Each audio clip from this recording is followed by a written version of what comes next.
Good morning, everybody.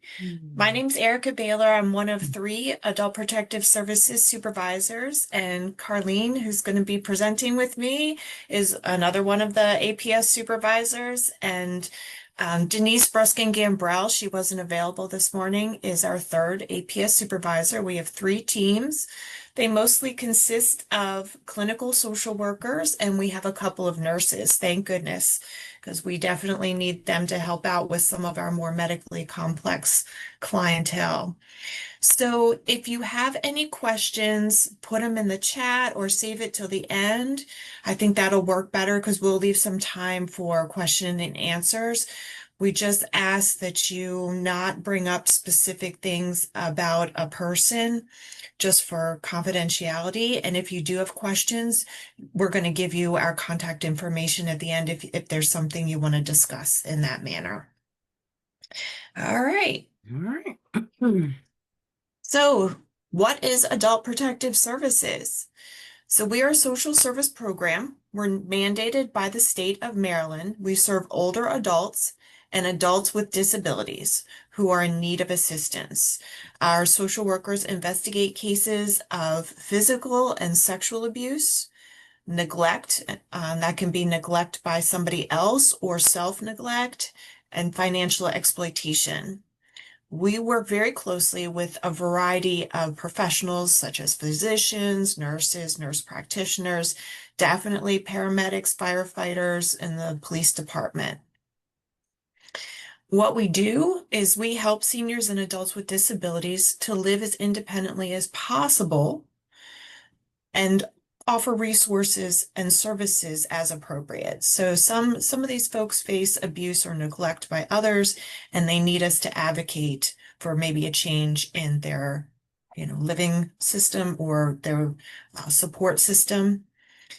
We Others are, self-neglecting, so they're having a little trouble meeting their own daily needs, maybe getting food, showering, some things may get difficult if you start to have some medical concerns. So we help them, think about that and think about the resources and supports that they may be willing to accept to help them remain independent and in their home.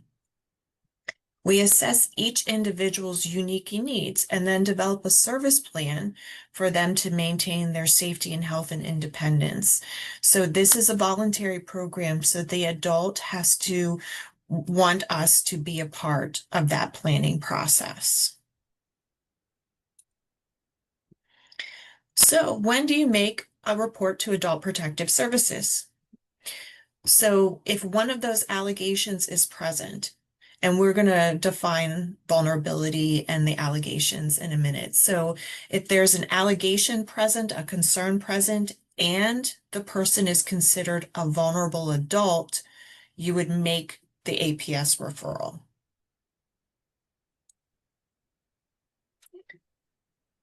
So APS allegations. These are the COMAR defined, so that's the Maryland regulations. This is how they define these allegations. So physical abuse includes slapping, hitting, beating, bruising, or causing somebody physical pain or injury or suffering. This also includes confining an adult against his or her will, such as locking them in a room or tying them to furniture. Neglect by others is when someone who is a designated caregiver fails to provide the person with support, either physically, emotionally, or in social needs of that adult that is completely dependent upon them for care. So neglect, what we kind of see most often is maybe not supplying the adult with the medical equipment that they need, getting access to a physician, withholding medications, sometimes withholding access to food. Financial exploitation is unfortunately growing, as we all know, because I think anybody of any age at this point is vulnerable to being a victim of a scam. Mhm. But Adult Protective Services gets involved when there's financial exploitation, the misuse or mishandling of somebody's property, possessions, or assets of a vulnerable adult. This includes using another's assets without their consent, under false pretense, or through coercion or manipulation. So that can be a known person to the vulnerable adult, or it can be through a scam. Sexual abuse, that is defined as physical force, threats, or coercion to facilitate non-consensual touching, fondling, intercourse, or other sexual activities. This is particularly true with vulnerable adults who are unable to give consent or comprehend the nature of their actions. We also investigate sexual exploitation, which may be taking pictures of somebody inappropriately and distributing them. So those kind of acts as well. Self-neglect is the number one APS investigation. So that is when our seniors or adults with disabilities kind of fail to meet their own needs. They have some difficulty with physical, psychological, or social needs, and it becomes a threat to their health, safety, and overall well-being. This includes maybe their failure to provide adequate food. They can't get to the grocery store anymore, or they don't have adequate clothing because they can't wash them, changing their bed sheets, and maybe the home is not kept up. It's starting to get dirty or unkept because they're unable to clean it. Or their housing, there's some issues, infestations of rodents or bugs. We see a lot of hoarding, extreme hoarding, where people can't get around safely or at risk of things falling on them. So those are examples of people that are self-neglecting, and we go out and try and see if they're interested in working with us. At this time, in Maryland, we do not investigate. And I say that because in October, this is going to change. But at this time, APS does not investigate isolation or emotional abuse as a standalone allegation. But emotional abuse is often found, with other allegations. But starting in October, those regulations will change. So that's why I put it in an asterisk there. And we're still trying to figure out what that's going to look like, but we will be investigating emotional abuse as psychological abuse as a standalone allegation at that time. Right. All right, so who does APS serve? So we serve Montgomery County residents age 18 years or older who are suspected to be vulnerable adults. So what we do not investigate is we do not investigate physical abuse in skilled nursing facilities. And if you come across that, the telephone number for OHCQ is there. And APS also does not investigate physical abuse in DDA licensed group homes. And the number there for the DDA Southern Maryland Regional Office, which is where we kind of fall into place, is there on the screen as well. So, what exactly is a vulnerable adult? This is a very broad term, more broad definition, I should say. So, it's an adult who lacks the physical or mental capacity to provide for the adult's daily needs. And this is in Comar. This is regardless of age. Well, you have to be an adult, so 18 years or older. And again, the definition is very broad, which leaves a lot of room for clinical interpretation. So, vulnerability. So, again, an adult who lacks the physical or mental capacity to provide for their activities of daily living, ADLs. So, we're going to go through three real quick, and I'm kind of going to ask you kind of what your thoughts are. So, if there's a person who can usually perform all of their daily needs independently, but had a serious injury which temporarily causes ADL, activities of daily living, dependence, would you think that this person is considered a vulnerable adult? And you can put that in the chat. And while they're doing that, somebody asked, what does COMAR stand for? Ooh. Oh, Code um, of Maryland, Code of Maryland, something regulations. assessment and regulations. So basically, it's the Oh, acronym for the Maryland regulations for healthcare facilities and pretty much anything regarding like health and human services. so it could be child So there's, welfare, it could be yeah, APS. the It's nursing homes, group homes, hospitals. Good. We have a bunch of no's. right, One person right. said if they can't meet all ADLs, I think they'd not be considered vulnerable. Another person said not if they have a home health aide to help them. Oh, all right. So a person who can usually perform all of their daily needs independently, but had a serious injury which temporarily causes an ADL dependence. So this person would be considered a vulnerable adult for that period of time. So let's say if there's someone who may have had hip surgery, right? And so they're down for a couple weeks, they cannot bathe themselves, they cannot, cook their food, they cannot toilet by themselves. You can temporarily be considered a vulnerable adult. Does that make sense? Yeah. And then once a person has recovered, then they're no longer and they can do all of these things again, then they're no longer considered a vulnerable adult. All right. So now we got a 90-year-old adult who manages all of their daily needs independently. Would this person be considered a vulnerable adult?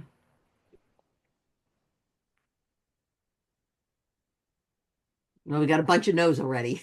Absolutely. You're absolutely right.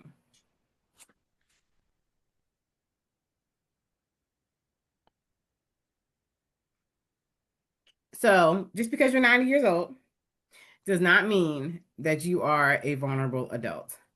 I like to say sometimes there's some 90-year-olds out there. Ah, I just read someone's in the chat. Um, yeah, so just because you're 90 years old doesn't mean you can't do things. There's 90-year-olds out there who drive, who function better than I can, they go to the gym, they play sports. I mean, it's amazing. And we're seeing more and more people because people are actually living longer. So we do see more and more older people out there. And they're out there rocking it out. So just because you're 90 years old does not mean that you are a vulnerable adult. And last but not least is a person who uses a wheelchair for ambulation, but who has the capacity to ensure all daily needs are met. Would this person be considered a vulnerable adult?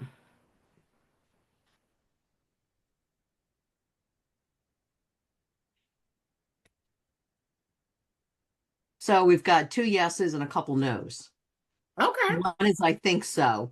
I said yes because they're still vulnerable in the sense they can't get around, but a bunch of other no's, just so you know. So, a person in a wheelchair, just because you're in a wheelchair does not mean that you are a vulnerable adult because this person still has a capacity to ensure that all their daily needs are met.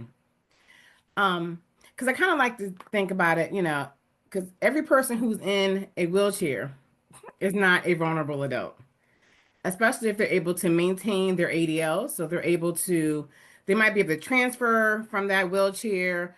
And even if you have assistance, because you have assistance, that could also make you not a vulnerable adult because you have these things already in place to make sure that your needs are met. So this person has the capacity to ensure that all their needs are met, so they would not be considered a vulnerable adult. Thank you so much for participating. Mhm. Next slide. So we're going to talk briefly about some red flags of abuse. So I don't know if you guys actually go out into the homes or if people come to you for different activities or events, but these are things that you might want to now because you see these things doesn't necessarily mean that this person is being abused or neglected, but these are some things that could give you um, some intel on if they might be abused or neglected. So if someone is lacking the basic hygiene, adequate food, clean or appropriate clothing, or they're wearing clothing out of season. So it's 100 degrees outside, right? And they have a winter coat on and a hat. You might kind of wonder about that. I mean, they might be anemic, but I don't know. Um, but you might want to kind of, question that. Or if, if their hygiene is typically on point and then all of a sudden it's no longer, you might want to maybe ask some questions to see what's going on. If a person lacks their medical aids, glasses, walker, dentures, hearing aids, lacking medication, that might be a red flag. A person who has dementia, who is left unsupervised, there may be some safety concerns. And just because you have dementia, let me say that too. Just because you have dementia, it depends on how what's the word I'm looking for? How, come on, Erica. Advanced Advanced. There or we go, girl. Can't think of it. How advanced their dementia may be, some people can still maintain living at home by themselves. A person who's confined to a bed, who's left without care. Someone who may be considered a person who hoards. So someone who has severe um, clutter in their home, filth, their house is in disrepair, or they're having fire or safety hazards. That might be a concern. Homes without adequate facilities such as a stove, refrigerator, heating and cooling, especially now since it's so hot outside, working plumbing or electricity, those are concerns. Untreated pressure sores or bed sores, let's see, financial exploitation. So older adults right now are engaging in a lot of internet-based scams. So if someone is corresponding with a famous person and or giving money to someone to whom they've never met, that is a concern. Someone who lacks the amenities that they can afford, and that could be because someone else might be spending their money or they no longer have access to their money for whatever reason. Someone who is voluntarily, uncharacteristically giving away excessive amounts of money or gifts or reimbursement for care or companionship, because we've definitely seen that. A caregiver who has control of an elder's money but is failing to provide for their needs. So their rent's not being paid, they're not getting their medication, or even not even taking them to the doctor sometimes. Someone who signs documents like power of attorneys or a new will, but they're unable to comprehend what that transaction means or what they actually signed. That's a concern. Um, inadequately explained fractures, bruises, welts, cuts, sores, or burns. If you see any of these things and there's no explanation as to how they happen or it just doesn't make sense, that is definitely a red flag. And of course, unexplained sexually transmitted diseases, which I've heard is kind of prevalent sometimes in um, some senior communities, but that's something that you might want to look out for. So okay. is that you or me? That's you. Me. Okay.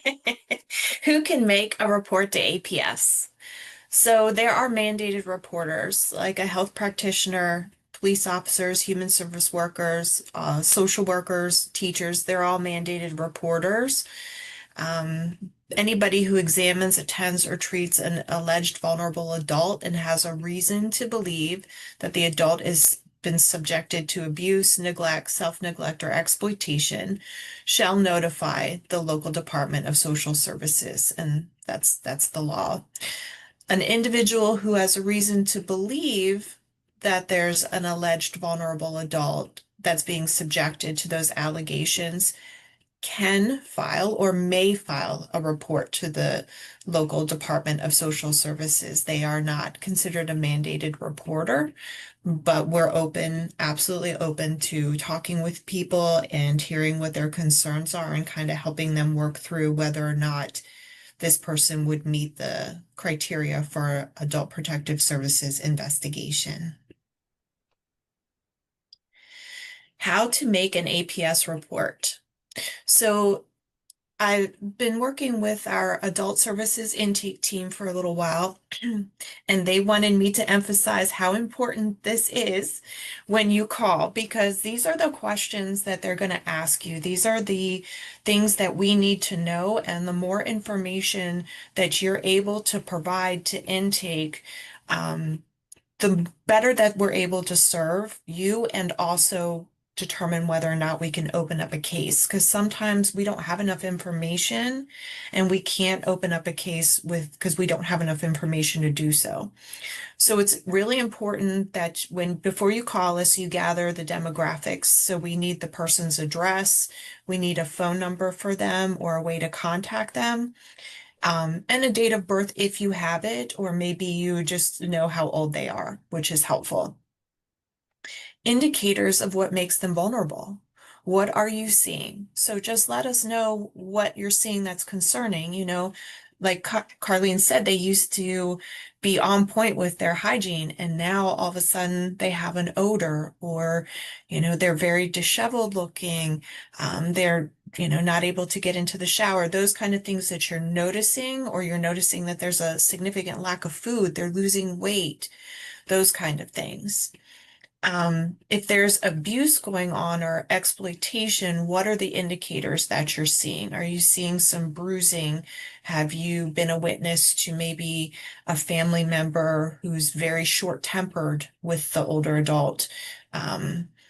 Or, the older adult saying things like, I don't know how much money I have, once my friend took over, I haven't seen any of my accounts, or I don't know anything, or they start talking about, I've been corresponding with Elon Musk and he asked me for money, which, believe it or not, is a very, very common scam that's going on right now, where we're seeing some famous people that are talking, quote unquote, to our adults over the internet, and they're asking for money. And of course, Elon Musk and famous people that are in movies and everything, they don't need our money. So it's a scam. Um, Information about any known risk factors in the home. So if there are a rodent infestation, if there's bug infestation, if the person has weapons that you know of, or if there's criminal activity going on in the home, or if they have pets. We appreciate knowing those things before we go in. Medical and psychiatric information, if you happen to know anything, you can provide that. And information if there's an alleged perpetrator.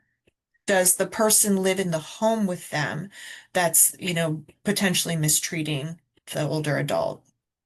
Those are important things for us to know also for how we approach the situation for our safety. And any information about social supports, maybe some of the things that they've asked the village to provide or help them with, and any other supports that they may have in their life or lack of. If you know that this person doesn't have any family around, or anybody else besides the village that's supporting them, that's important for us to know.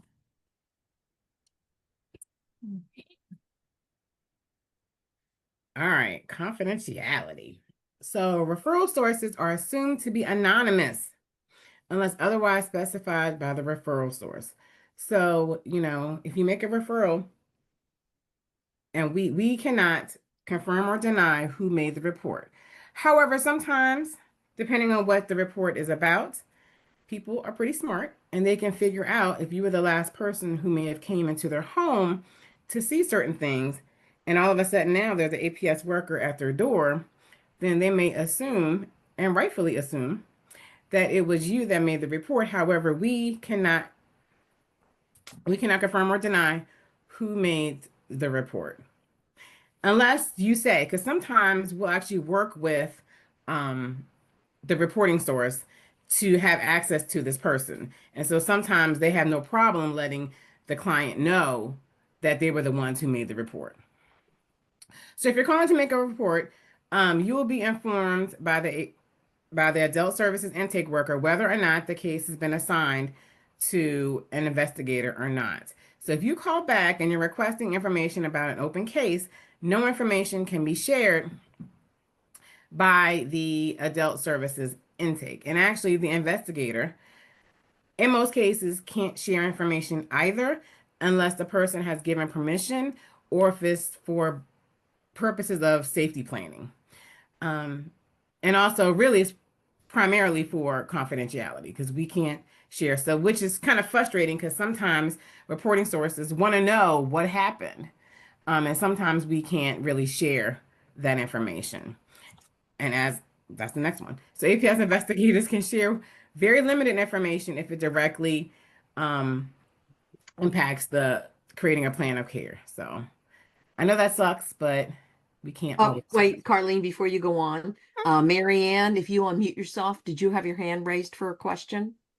No? Okay, never mind. Oh, all right. So the APS timeline. So how this kind of works. So whenever we get a referral, it's either going to one of two pathways. It's either going to become an on-call, an on-call response, which means we have 2 hours to 24 hours to make contact with that client. If it goes the normal route, if it does not have an emergent need for us to go out, we have 5 business days to make contact with that client. So once the person makes contact, the investigator will conduct a full assessment of the risk, vulnerability, and the client's capacity to make decisions. The investigator will then create a plan to mitigate the risk and implements that plan. The case will either be closed if everything works out, everything will be, we can close the case, or we may need to transfer it to another department for ongoing services, or sometimes transfer it to the guardianship program if a guardian is needed to be appointed. So that's kind of how we have 60 days to complete 60 calendar days. So really it's only 40 something days to complete the investigation. And if it's an emergent situation, an on-call response, we only have 10 days to complete the investigation. All right, self-determination versus safety. So we wanted to know just some things, just to point out some things we can and cannot do. So as APS investigators, we can attempt a home visit. Sometimes people don't open the door or refuse to speak to us or open the door, say go away and shut the door. And it is their right to do that. We can offer assistance and referrals, make suggestions to increase safety and decrease risk.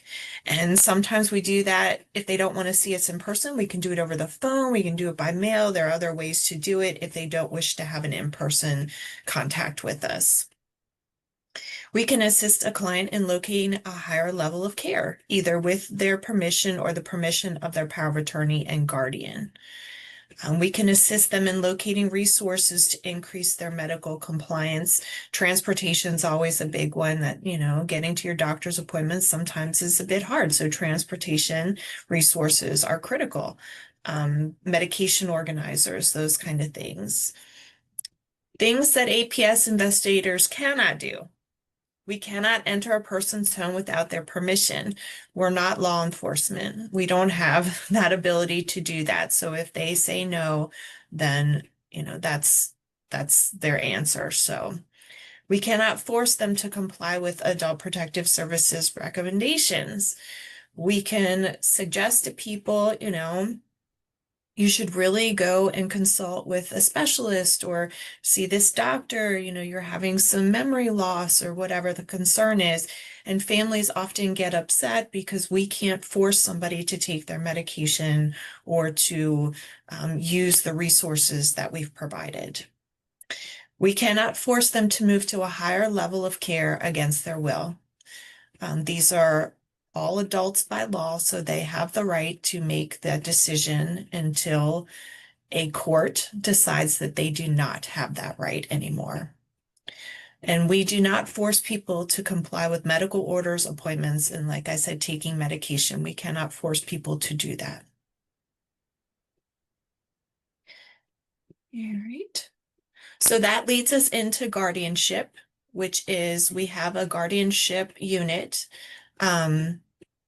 This is always the last resort because it's the most restrictive option. You're taking away somebody's rights to either make decisions about their person, their body, or you're taking away their rights to make decisions about their finances and control and manage their own money. So competency is the ability to make and communicate informed decisions regarding one's finances and or healthcare. In order to pursue guardianship or to make a petition for that, we need 2 certificates, one by a physician, and then one can be a psychologist or a clinical social worker, a nurse practitioner, a physician assistant. And we'd have to get those and present those to the court, and it's decided by the judge whether or not this person needs a guardian. Sometimes they'll appoint a temporary guardian in the meantime to see how things go. And then if things go well and it's shown that this person benefits from the guardian, they'll appoint a permanent guardian. So it is a process. And this, of course, again, is the last resort because it's the most restrictive part we could do. Like if the person's capable of understanding a power of attorney and has some responsible people in their life that they would like to appoint, that's a much better route because that leaves the person in control of what happens to their person and their finances.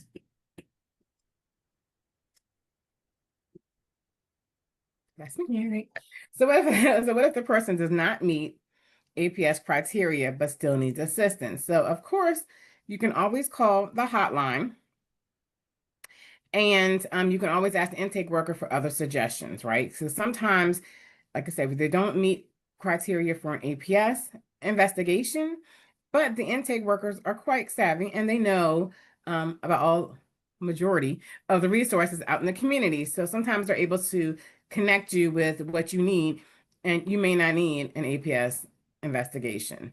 So you will call 240-777-3000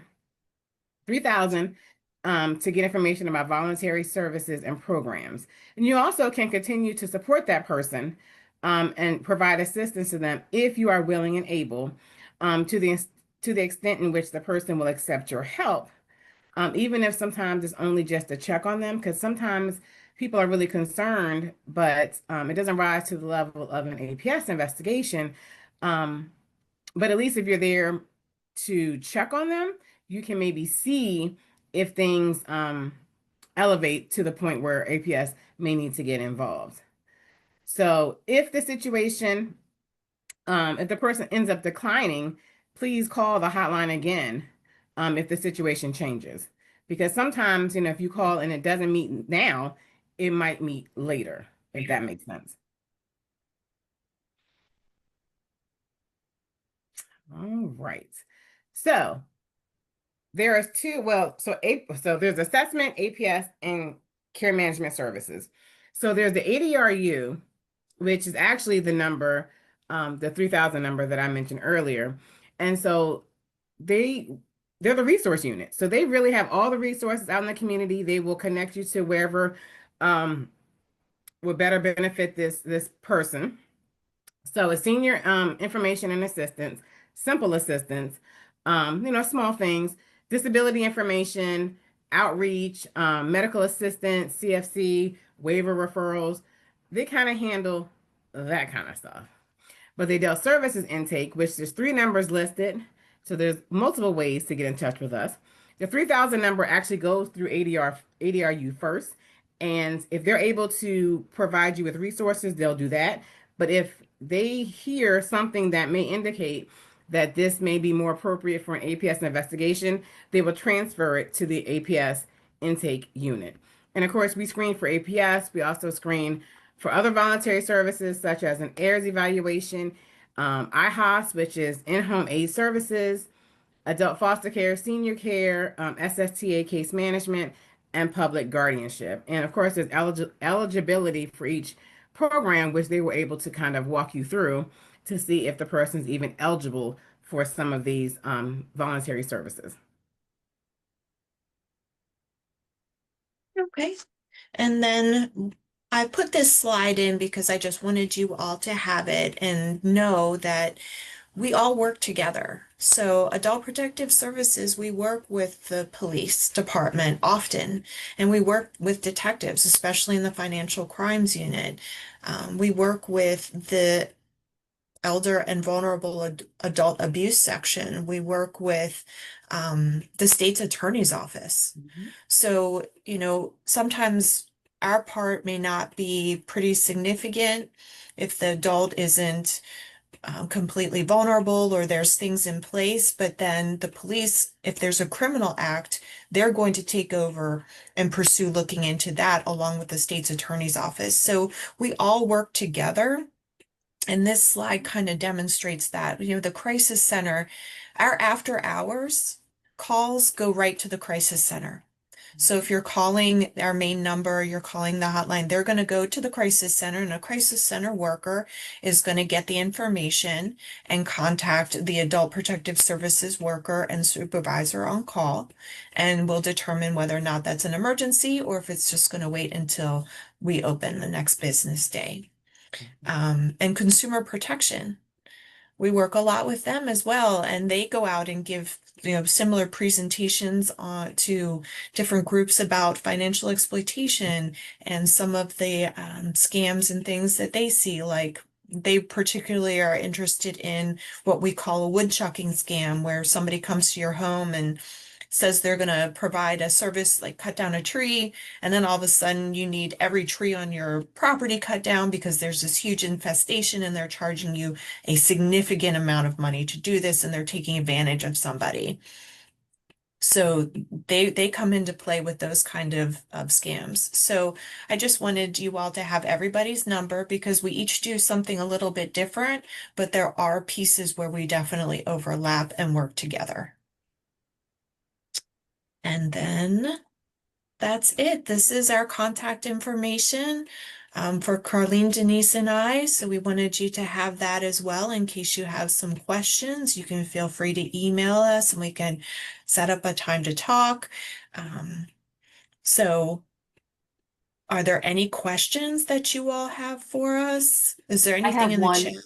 I have a Okay. quick one, and then I think there's some others. One is there a financial means test? Do you limit this to individuals who are in, let's say, a lower income status area, or is it pretty much anybody can be could have access to your services? Adult Protective Services is Yeah. not a means tested program. So anybody who meets the criteria in Montgomery County has access to Adult Protective Services. Now, the other services like in-home aid service and social services to adults, which is some like case management, those kind of services are means tested. So those are for people who meet the income requirements. Okay. Great. And income requirements vary depending on the program. Mhm. So they're not all the same. Got it. Guys, any other questions? I thought this was excellent. I learned a lot. I really appreciate it. No, thank Absolutely. you.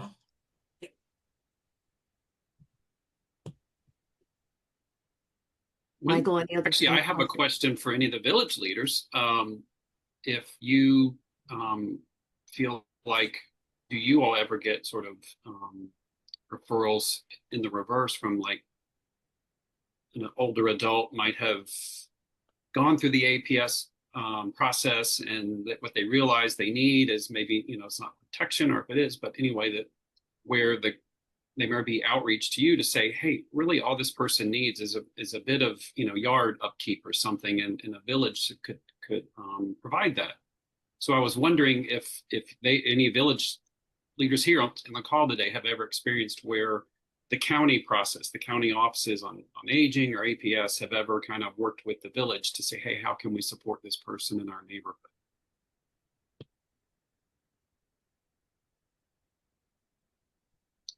And if not, maybe that's something that with growth of villages, as we get more villages and bigger, that someday that, villages can really be seen as a part of that ecosystem to support people to, make Montgomery County as age friendly as possible. I think we have actually reached out to, I don't know what village for something. I can't remember the specifics, but we meet like twice a month as a group. And I do vaguely remember someone mentioning working with a village to get something done. But I can't think of what it was or which village it was. Hmm. I know that in the past I had a client that lived in Tacoma Park and she was a part of that village and you know, because I kind of introduced that idea to her and they're still helping her to this day years later and she absolutely loves it. She loves the support she gets. That's fabulous. I think that it, just creating awareness that these services are available in our county. I think a lot of people don't know, and that it's not income related. It's really around people in need. It sounds like your services, but there's also the hotline, which could be for the non, as you said, the non-critical, the non-emergency type services, right? Which offers a lot of resources too. I mean, there's just so much out there, and I'm just not sure we're telling people about it. It's that there's a broad enough awareness. Yeah, a lot of people don't know about adult protective services, Mm, surprisingly enough. Or if they do, they kind of think of us like child protective services, CPS. And then they're afraid of us thinking that we're out here removing adults. And that's not what we do. We can't take someone out of their home. We can maybe help them see why being at home might not be the best choice and maybe help them explore other options. But at the end of the day, self-determination. So if someone wants to stay in their home, which we would definitely support as much as we can, but in some cases, um, being at home is just not safe, mhm. no matter how many resources you have. Um, so yeah. That's great. So we're gonna go Anna, ahead, you see a Michael. Yep. question from Sandra, I believe. Oh, good. And then Marianne, Sandra, and then Marianne. Okay. So several years ago, my husband has dementia, and he had given a check for a rather large amount to a contractor who disappeared. The contractor knew he had dementia, and I think I called the police department at that point. There was some sort of unit in the police department to protect people with dementia. Is that still there?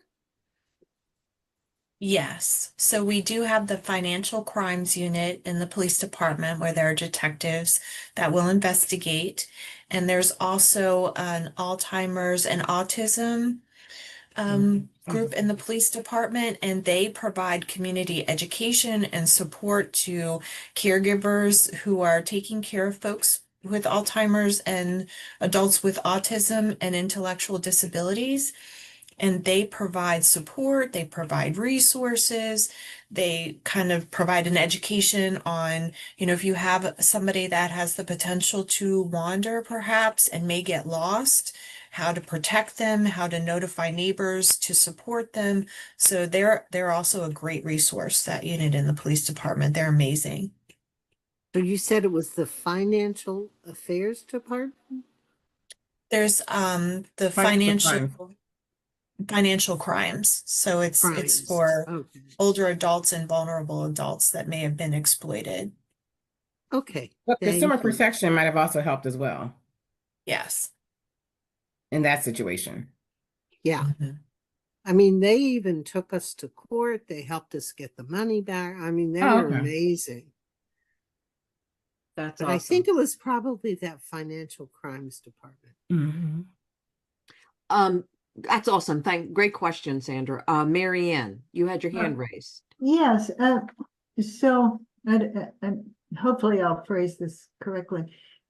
If someone is determined to need some services from your organization, and it reaches the point that they need a caretaker in their home, but caretaker services are extremely expensive. And if someone needs even daily, because they can make it at night, or maybe they need round the clock care, what then? Because, you know, that can wipe out someone's resources very quickly. So, I mean, how do you, I mean, you have to reach some kind of roadblock there in terms of what services you can recommend if the individual can't financially sustain that, and even to moving to another, a nursing facility. There is so much cost that's involved, and it gets into what that individual's financial resources are or not are. So how do you address that? So that can get complicated. That's definitely an individual case by case kind of assessment, because sometimes there's programs through Medicaid if they qualify. Again, Medicaid is a means tested service. Mhm. So if they qualify and have a lower income, they may qualify for some of those services. We have in-home aid services, but it is only a couple hours a day, Monday through Friday, that program provides personal care. And again, they would have to meet the financial criteria for that. So what ends up happening a lot of times is we sit down with the person if they're willing to disclose finances, which is a difficult subject. Like a lot of people don't want to tell you how Mhm. much money they have or, disclose their amount of assets. But if they're willing and we can sit down and kind of work with them, what's safe, what's affordable, can you do with 4 hours of care? Could you do with 2 hours of care here and 2 hours of care in the afternoon? Is that affordable for you?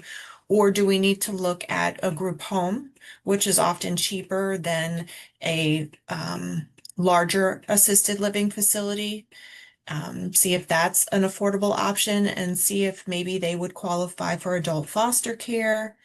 Um, there's lots of different options we'd explore with them. It may not always be the options that they want to hear because affordability in Montgomery County is a tough one. Mhm. But we will sit down and try and figure something out with them or just go over what there is in the community that we can offer. Sometimes people have long-term care insurance that can also offer in-home um, aid services. And also, if you're a veteran, sometimes there's also um, resources that way. So sometimes people don't realize resources that they may have access to, and that's kind of where we come in. So we can help them kind of explore them all and see what the best options are. Because But ultimately, we do want someone to be able to, age in place as long as they can. Mhm. And sometimes that's not really realistic. Yeah, and I assume you could reach a point with someone who's insisting upon staying in their home, but aren't able to meet the basic criteria for daily living. And at that point, it goes to a guardian, I mean, it goes through a court process, then to assign a guardian. Is that sort of the direction that would go? Not necessarily. If the person has capacity to make their own decisions and making Okay. poor decisions doesn't mean you don't have capacity. It just means you make decisions that maybe the rest of us don't agree with, but they're your decisions to make. Then we wouldn't pursue guardianship because that wouldn't be appropriate. And what mostly ends up happening is, nature steps in. You can only go so far for so long before something will happen, and you may not have as many decisions to make because whatever happens to you may be so significant, it's life altering. If you fall because you didn't want services, you end up falling and having, multiple bones broken, you may not be able to recover to a point where home is even an option. And you'll have to consider something else. So a lot of times we can't prevent those emergencies, but we're there when they happen and the hospitals are there and we're there to support the person with what decisions they can make moving forward. Thank you. You know, Erica and Carlene, I started at AARP in 2005. So I've been working in aging for 21 years now, and I still learn something today from the two of you just by the way you're describing things. So I think that's great in life, right? To always, you know, no matter what, to continue to learn and deepen your understanding of something. So I just want to thank you for that. If you're able to share the slides with us, we've had a few people ask, like, hey, can I get these slides? We'd love to be able to share this presentation and the slides so that people get the information. I think it's been certainly for me. I can't speak for anyone else. If nothing else, I've enjoyed it. Erica and I and Carlene and I spoke the other day and just enjoyed the conversation. So appreciate it very much. Are there any other questions or thoughts people have? Or I mean, even I'm just very, you know, I'm just happy to know, like, again, to see this overlap between what VSN is wanting to do and what we see in the villages and the work that the county is doing at APS and aging services in the state. You know, that's just a bit heartening, and knowing that there's the age-friendly efforts going on in Montgomery County and across the state, that I think that Maryland is a good place to age. I mean, I think we you know, it seems like we're looking out for each other somewhat. So I like that. And if you ever are interested in, like, we do talks on financial exploitation and what that looks like, what to look for.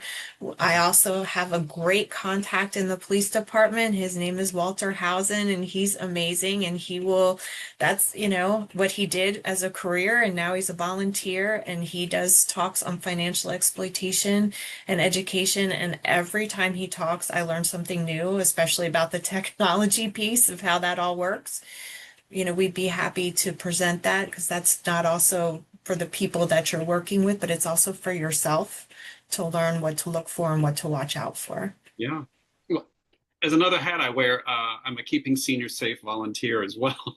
So, Oh, you know, Wow. Walter. yeah, so I know Walt Yeah. and Bill and Mike Conrad. So, and one thing I wanted to say, if anybody, when you said about scams, is that, you know, a scam alone, and this just comes from my professional understanding, you know, a scam alone, a 25-year-old can get scammed. Oh, absolutely. Just like a 90-year-old Absolutely. scammed. And that doesn't mean you've lost capacity. That means you were a victim of a scam. Yes. Mm-hmm. There's a difference between, Yes. you know, just because an older person loses money does not mean, oh, well, you lost money because you're have dementia or there's a problem. There's people who work every day. Are widespread. So I just, you know, make that point that you all are obviously in like a lot of resource offices are looking at the difference between when this person has a need and a status like a dementia versus they were just victimized by scams, which are so prevalent. My 23-year-old will show me text messages and say, Mom, is this legitimate? Should I give him my debit card to get my package? No, you know, I'm like, thank goodness she has the mom to ask, you know, somebody to say, don't do that. People don't always have somebody to bounce those off of, and they look like real legitimate things that you should respond to, and some of them make it feel like it's urgent. So anybody at any age can be a victim. These scammers, this is what they do for a living, and they're super smart, and it's just unfortunate how much money they are making off of people. Thank you both very much. Anne, anything that you want to say to the group and everyone? This is great. I agree with Michael. I learned a lot, and I think that the information will be helpful. We'll make sure that we send this out to the broader village network, including the slides and the video, so those that missed it. And for those villages that are here, thank you for coming. Please share this within your village. And if at any time village support can help, please don't hesitate to reach out to us. It's, you know, we're on the website, and we work with a lot of villages across Montgomery County. So we look forward to future conversations, and thank you, everyone. We really appreciate it. Thank you so much for everything you you guys do. You guys are amazing. Thank you. Thank you. Awesome. Thank you. Have a great one, everyone. Yeah. Bye. Bye. Bye.